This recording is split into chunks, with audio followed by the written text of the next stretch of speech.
What do you think of the books White Fragility and How to Be an Anti-Racist?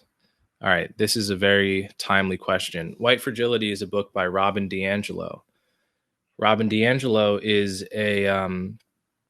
I don't know her entire background, but she does corporate anti-bias workshops. She goes around the country, uh, you know, basically giving lectures, usually to groups of mostly white, but probably diverse, middle and upper middle class, professional crowds about what they can do to address systemic racism and to, as she often likes to put it, to interrupt racism. I think that's an interesting phrasing because it implies that racism is a continuous process happening all the time, and it actually requires active effort to interrupt it. That's the perspective she's coming from. There's really there's no area in life small enough for her not to find racism and white supremacy in it. And her basic thesis, and the reason she titles it White Fragility, is that she thinks that white people have a tendency to become fragile in conversations about racism, by which she means, say I as a black person am talking to a white person, and I think something they've said or done is racist. Let's say they called me articulate, or they, whatever it is. As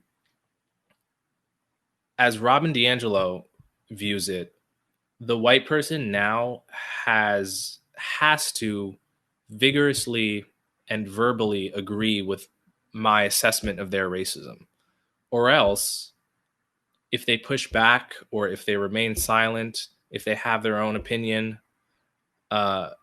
they are an example of quote unquote white fragility. And she makes clear many times throughout the book that if you are white, she actually gives bullet pointed lists. This is one of the few books I really, really try earnestly to take people I disagree with on this issue as seriously as I can. But this one was hard for me because she would have these bullet pointed lists throughout the book of all the things a white person ought not do when they are talking to a black person about race. And on that list consistently are two things: silence, which is to say you can't be silent, and argumentation, which is to say you cannot disagree with what the black person is saying. So if you think about it, you can't be silent, you can't argue back. All that leaves is a verbal affirmative consent to what the black person is saying. Now, I, I you know, to me, that goes against everything I've ever learned about what it means to be, a friend.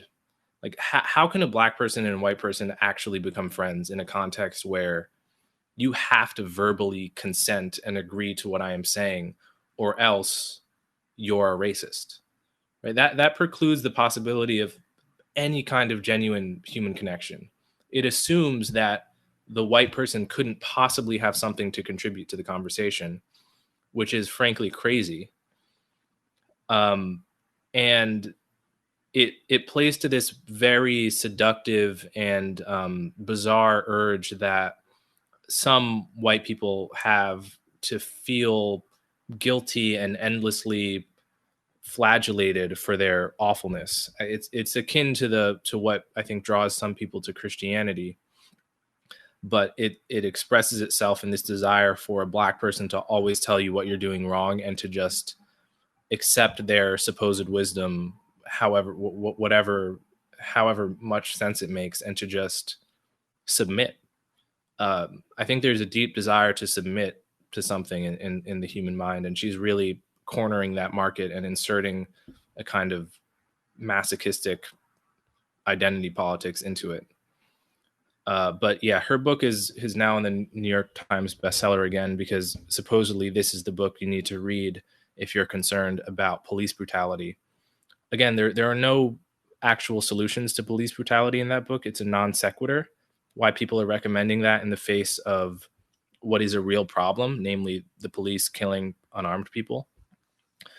But yeah, I'll leave that there.